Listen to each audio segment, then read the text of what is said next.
Good morning. This is Faith in Our Hometown, brought to you as a community service and sponsored by Mercy Hospital, Joplin. And now, here's your host, Father Jay Friedel.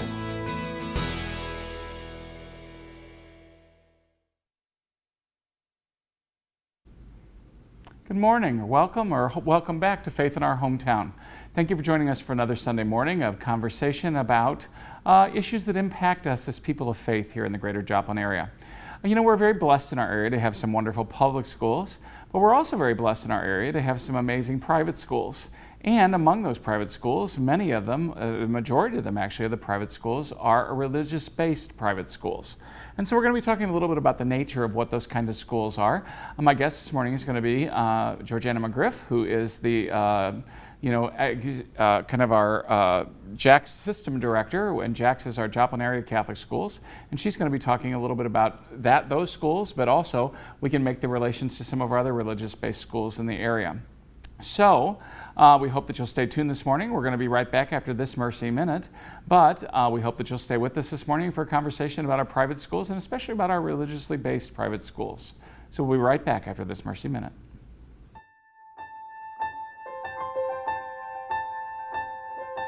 From childhood, whenever I was about 12, I would say, my weight really started climbing and it never really plateaued. I've tried low-carb diets, high-protein diets. I've tried calorie diets. It's very important to Dr. Lou that this is a team effort, so a primary care doctor following up with me regularly. And the dietitian was very helpful on providing recipes and helpful information to help me be successful in my journey. I am very active and I play sports with the kids. We like to go play volleyball. I've done some warrior dashes.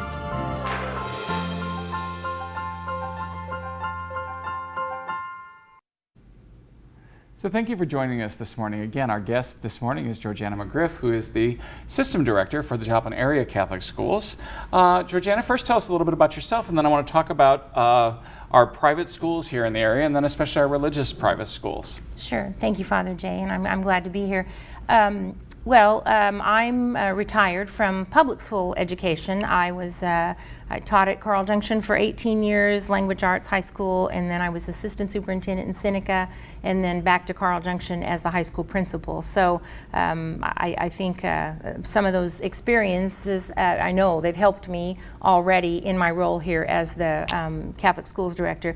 I'm Catholic, have gone to St. Mary's for the last 20 some years. Grew up in St. Mary's in Seneca, but I'm glad to be part of the system here in JACS. Very excited. Yeah, well, we benefit a lot from sometimes snatching up you public school administrators when you retire from public school because, our budgets and things like that are limited. So we always kind of are looking on the periphery when we need a new administrator or even teachers who might want to teach a few more years but are kind of have tapped out what they can in the public school system. Sure. So it's always a blessing for us to bring some of you back over onto the Catholic school side.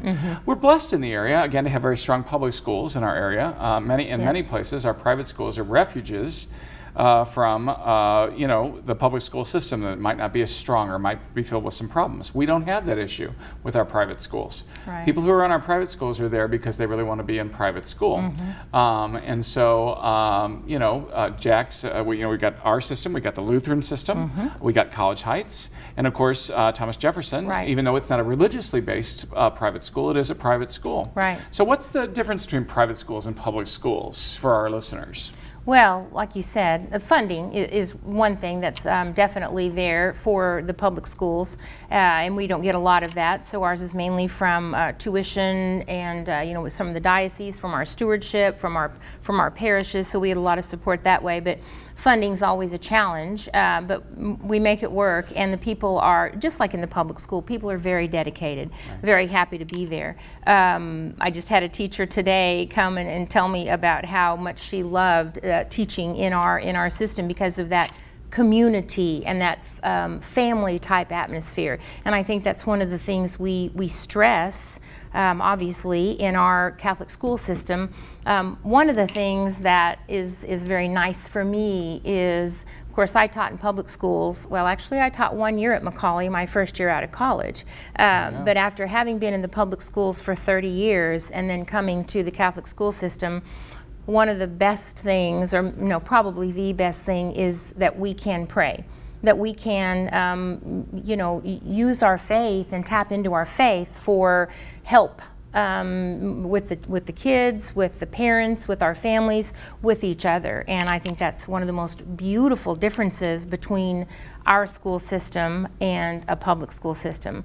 Also, with public schools, there's a lot of red tape, there are a lot of regulations, and then there are more opportunities too in different ways. But some of those things are very, very good and very, very helpful. There are lots of programs that are very beneficial for kids and their educations, and I think we can learn something from the public schools. And I know we've got some teachers now attending some professional development opportunities that are wonderful chances to share, to collaborate with other teachers.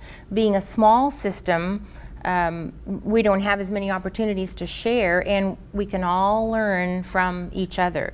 Public schools, private schools, Christian schools, non-Christian schools. So that's another big difference. But that professional development, some of the research-based strategies that they use, we can also learn from. So those are some of the differences for private schools from public schools. Yeah, one of the things that I always just say is that I have no qualms about the education that our kids get in the private schools, but one of the things we get to do is we get to educate about faith. Yeah. And as I've said before on the show, I mean that's how, in effect, our Catholic schools got started here in the country. Was at that point in time there wasn't as much of a separation between church and state, and so the bishops in the Northeast at that point in time didn't like the way their kids were being proselytized by folks in the public schools, and so they just said, well, in order to protect our kids and their religious beliefs, we're going to pull them out of the public schools and form our own school system, which I might add has cost us a fortune through the centuries, the last 150 years. But I will say it's also been a blessing in a lot of other ways, because we've been able to benefit from being able to evangelize our kids in a very particular way at those levels, and it's just really kind of a lot of fun to do religious education at a young age. They soak it up in a different way. Right. Yeah.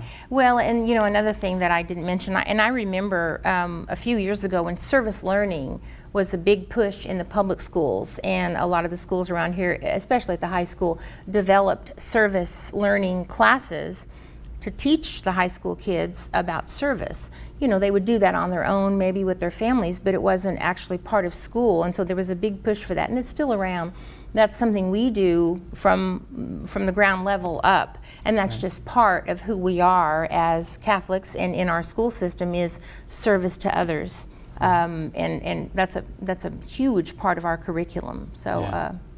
And again, those parts were easy for us. I mean, again, we all gotta, kind of like reevaluate all the time and kind of hone our efforts and try to do what we can. But I don't think we ever took our eyes off that one, and especially in a small community like Joplin. I just always, if we need, if we need service hours for kids for anything, well, we'll take on another project just simply so that they can have the service hours so that they can go do what they need to do. Right. And we'll do that with our youth groups and things like that. And so there's there's a lot of in and out. But I would also say a lot of our public school students who are in our PSR program, same thing. We'll sometimes do projects for them so that they've got service hours for Beta Club or whatever else they need to do, because it's just kind of a good crossover. You can't go wrong doing service, and really it doesn't matter where our kids are. We want to encourage them to do service regardless. Well, and I think that carries over. We all know that serving others, whether we're in school or in our careers, in whatever job we have, that's very important to know that it's others that we want to take care of, that we serve and we listen to. And so that basis, that foundation in Catholic school system, and I'm sure it's there in others as well, is crucial for a long time in the future, for our lives. Yeah. I know you mentioned a while back to me that there are some moments where, like all of the, the administrators also of the different, private-based schools can get together and share ideas and to do those things. So you meet, periodically with the folks from the Lutheran schools and from College Heights and those things as well too. Well, we have that opportunity. We've done that once so far, but we need to do that more. For us, with Catholic schools, especially at the high school, we're members of the Ozark 7 Conference. And so that's public schools our size. So we've done that for many years. There are different conferences because for the different sizes of schools, but we meet more with them. We have started a conversation. I just got a text from a parent at Martin Luther last night, to try to play basketball with our 4th and 5th grades, and so I shared that name with her. We visited, and then one of the private schools here in town is in our conference. So there's some of that. I think it can be better, and I think that would be a good opportunity for us to enlist those other schools and share some of the things we do, because we do a lot of things similarly, and then we're also of the same size. So, and I think we all have the same goal, of course, of educating our children, and also realizing that whatever we do to strengthen our children in their educations will strengthen our families and strengthen our community in terms of the workforce and the good things that we can offer here. So we all know, and I don't know what the percentage is, but I think most of us know that a lot of our kids either stay home or they might go away to school and then they come home because this is where their families are. So we know that if we have strong children, strong educations, we'll have strong families later, and it just builds. Sure. Yeah, and I think that, again, we are very similar creatures in terms of trying to say, well, what are we trying to do for our kids? Even though we are a religious-based school, we don't just teach religion. No. We've also got to get to all the other things that we're trying to do, and all the things that we're trying to teach. We've got to teach math, and we've got to teach reading, we've got to teach all those things that if we're going to make our kids well educated, we've got to do those things. It's just that we've also got to slide in a little religion class. Right. And, and again, I just always love it when our teachers are creative about how to also bring in what the kids had at Mass that morning, and how to bring that into their reading classes, and how to bring that into their art classes, and how to bring that into their music class. And I'm always amazed at the creativity sometimes of the teachers to take that lesson that the kids learned at church and then kind of wash that throughout the day while they're doing their own disciplines anyway, in all those other areas. They fascinate me. Oh, absolutely. It's easy to pull that in. When we sit in Mass and we listen, it's always like you're talking directly to us, because it always fits somehow, and it's the same way with the kids. Remember what Father Jay said, or remember what Father Justin said, or remember what whoever said, and let's relate that to real life. So it's easier to do that because of the faith aspect of school now. I could never do that in public schools. We can't do that. Right. It's easier. Yeah. So we are talking this morning with Georgiana McGriff, who's the System Director for the Joplin Area Catholic Schools. Georgiana's joined us this morning to talk about religious-based schools and how we do some of that and how we go about it. So we're going to do a little bit more and talk a little bit more about the private school experience, especially religious-based schools, right after this short break. This is Faith in Our Hometown, so don't go away. You're watching Faith in Our Hometown on KSN TV, brought to you as a community service and sponsored by Mercy Hospital, Joplin.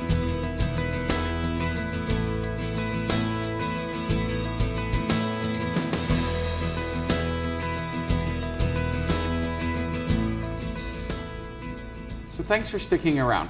Again, our guest this morning, Georgiana McGriff, who's the System Director for the Joplin Area Catholic Schools. So thanks for joining us again this morning, Georgiana. We were talking a little bit before the break about how we can kind of, one of the blessings that are ours as religious-based schools that maybe Thomas Jefferson is just a regular private school which doesn't have a religious basis, Right. but like that our schools and the Lutheran schools and College Heights, things like our places can do in terms of kind of washing some of that through the curriculum. Other than that, you've been with the Catholic schools for a year now.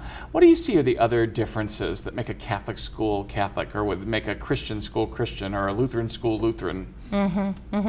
Well, and I don't know all the details, certainly, about, well, even our school system, but of course with the Lutheran school here, Martin Luther, I think at K through 8, they might be pre-K, but I'm not sure about that, but obviously their emphasis would be on the Lutheran faith.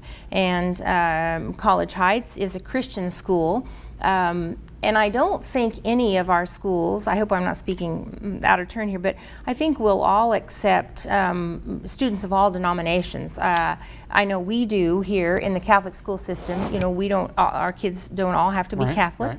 Right. Although the majority of them are. Right, the majority of them are. Great majority, yes, actually. 90-some%. Most of them are. 90+%, yeah. Yes, they are. But I think the fact that we're Christian-based gives us all the similarity of having God as our focus and strong faith and teaching kids that that's the most important thing to help them be successful. And then of course the academics, go along with that, and we have to have strong academics too. Like you said earlier, Father Jade, to compete with our public schools, who are and they're very good public schools around here, excellent school systems that can offer in a lot of ways more things than we can, just because of their size. And because they have public funding, but again, with the Catholic schools and the Lutheran schools and the Christian school, College Heights, we can offer that faith, which we all know is sorely needed and desired for a healthy, good life. Well, that's what we want for our kids, obviously, and that's why we try to do it. That's why we invest so much in it. And again, I do know that there are kids of varying denominations at all the schools. Actually, I will even say that when I was in Cape Girardeau, we actually had a couple of Muslim families that were in our Catholic school. Now again, none of us will change our curriculum when somebody comes in and does those things. I mean, they take the class along with everybody else.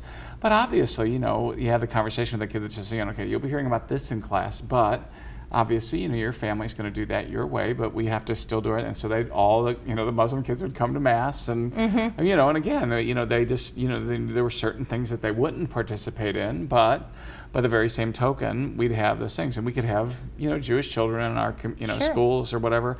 Those would all work. As long as folks were willing to, again, make the translations for their own kids at home. Right. We'd play our game the way we're going to play it, and then, let everybody kind of like adjust accordingly, I'm sure. What have been some of the biggest surprises and the blessings that you've had in the last year coming over from, coming out of retirement and out of your public school background? Let's see, I think one of the biggest, and it's not just one, but one of the biggest opportunities, I'll say, is the fact that the Joplin Catholic school system hasn't ever had a director, a central person. So that's been probably the biggest opportunity. We call them opportunities, not challenges, but it's an opportunity because everyone has been very supportive in helping me find my way with, we need to ask Georgiana about that, or, because that position's never been there. And then also help, I've had to learn many things. As with any new job, you have to learn your way. So that's been, and it still is. I've been there, 9 months, or since July, I don't know, but, so that's been very interesting. The biggest blessing, there are a couple, well, there are many, but the families that we have in our system are so dedicated to what's best for their children. And I know all families are dedicated to what's best for their children, what they believe is best, but the support and the strong families that we have in our system is amazing. Our kids are so respectful, so kind, so polite, so good. All of them. I've never experienced, not one time, anything but complete respect from families and the kids. And then I will say this as well. Don't worry, it's coming. Well, no, I'm just kidding. well, maybe, yeah. And then the other thing is our teachers are, they love what they do. Yeah, is there stress? Of course. Of course Sure. there's stress sometimes, but it's different in our system. And one of the things that I've noticed is people take time to listen to each other. It seems like more, because there's that empathy, there's that compassion there, and it seems like that's a priority. You know, everyone everywhere does that to some extent, but there's a genuine care, and I think that's because of the faith atmosphere. Yeah. So that's been such a blessing to me, and I just watch, and I just see people taking time to stop and listen to each other. Listen to the kids, listen to the parents, listen to each other, and I would say that those two things are the biggest blessings that I've had in this environment. Well, you know, and again, you know, as one of the Catholic pastors in the area, you know, trying to push some of those ideals, you know, again, I mean, no offense to our public schools, but I'd be thrilled if all of our kids were in some ways in our schools, Sure. in our Catholic schools, and the only reason for that is because I get to spend more time with them. Sure. Yeah. You know, I get to spend more time with them, and one of the things I especially tell like the junior high kids, because our junior high kids are pretty much like junior high kids everywhere else. Every once in a while they act like junior high kids. You know, and you want to, you know, you want to deep freeze them until they get to be high school kids, because they mellow out again a little bit at high school, and they just do. So our kids are no more immune to some of that unfortunate, messy growing up that we all did, and Sure. you know, we all had to go through it, and so do they. But you know, I just keep reminding them all the time. It's just like, you know, hey, you know, if Jesus is here, then we've got to be making space for everybody. You know, if Jesus is here, we gotta make space for the person who might just be a little bit different, or the person I don't like, or the person who might not fit in my group, or you know, those are those messages and those things that I get to say from the pulpit. You know, and when I you know hear that some of those things are going on in the school, and that maybe they're you know fussing with each other a little bit too much, that I can approach that from the pulpit and you know and wrap it in when the readings are appropriate and those things. And I just try to do those things because again, you know, I'm, you know, ultimately, as you know, as one of the pastors, I'm responsible for making sure that our religious-based school stays what it's supposed to be. Right. And it's not just supposed to be the same as every place else. You know, the values of Jesus have to be there. Say a little bit about. We got a few minutes left here. Say a little bit about our kids when they come to masses on Thursday and Friday mornings. Because if I really were just to say to anybody, if you really want to see why our schools are different, come at these times. And I will make that invitation to anybody if you want. Thursday morning and Friday morning, Thursday morning with the middle school and the high school kids at St. Peter's at 9, and on Friday morning at 8:30 at St. Mary's. So say a little bit about that, because I think they're remarkable. Well, yeah, and I might get teary-eyed about this, but you know, I never had an opportunity. I knew that we had those masses, and then of course my husband, as a graduate of Macaulay, went through Catholic schools, and he would always talk about the masses. But my first mass that I attended was at St. Mary's, like you said, at 8:30 on Fridays, and words don't describe it. The feeling that you get when you go in and every class comes in and they all have on their wonderful little uniforms, and they do the readings, they say prayers, they sing, and it's remarkable is the word. You really need to see what happens there. The voices, the listening, it's beautiful. Very moving, and their parents sit over here. Some of the grandparents come, the parents come, they watch, and they're all in awe of what's happening in that mass. Pictures galore. Pictures abound. Yeah. Get on our website and look at our website. I think we've got some pictures of our mass on our website. And then on Thursdays at 9 o'clock at St. Peter's, we have our St. Peter's Middle School students and our Macaulay High School students. And again, it's again, remarkable. I hate to keep using that word, but you can hear a pin drop. The solitude and the beauty, it's just, it's very moving. You'd have to experience it to see what's going on. And I know last Thursday, I was very moved by the kids listening so well to you, and you could feel a presence there that isn't typical of anywhere. It's Well, awesome. I'll tell you, in some ways they listen better when they're just by themselves than they do when they're with their families on a weekend. Yeah, sure. I mean, it's tangible. Mm-hmm. There is, I may not get to spend as much time with them as I want. Yeah. In our schools, because I'm doing all kinds of other things, but I am telling you that every time I get the opportunity to spend time with our kids in those settings, I always walk away edified. I always walk away built up more. I know that we're doing our job to help build up the kingdom for Jesus, because those kids are coming closer to Jesus, and as they are coming closer to Jesus, I know that we are getting our money's worth. So we're going to be right back after this Mercy Minute. Thanks for joining us this morning.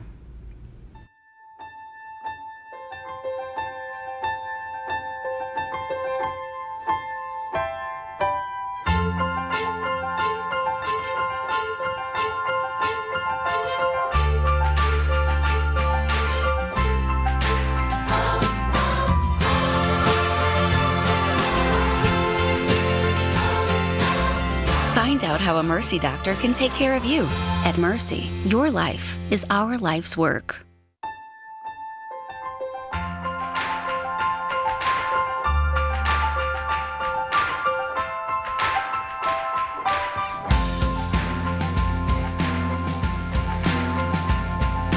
Quality, safety, and an exceptional patient experience.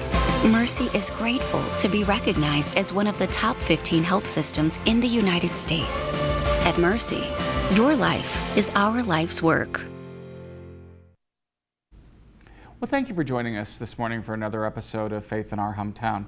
This morning we've been talking about private schools, and again, our private schools in this area are not a refuge from the public schools. We've got great public schools here in our area, and we know that Thomas Jefferson is one of the best private schools around. But this morning we were focusing a little bit more on our religious private schools, and so the schools like our Lutheran schools, schools like College Heights, our Christian school, schools like our Joplin area Catholic schools. And what makes those different for us is because we get to include faith in our curriculum. We get to include prayer in our day. We get to include the opportunities to talk about Jesus or whatever we would believe in our religious private schools. And so it is truly a blessing for us. And we count them as one of those ways that we evangelize our own, and that we make sure that our kids grow up to be the way we kind of want them to be. I always tell my kids, I'm in the brainwashing business, and that's what I'm doing, but I'm doing it with your eyes wide open. At any rate, join us next week for Faith in Our Hometown. It was great to have you with us this morning.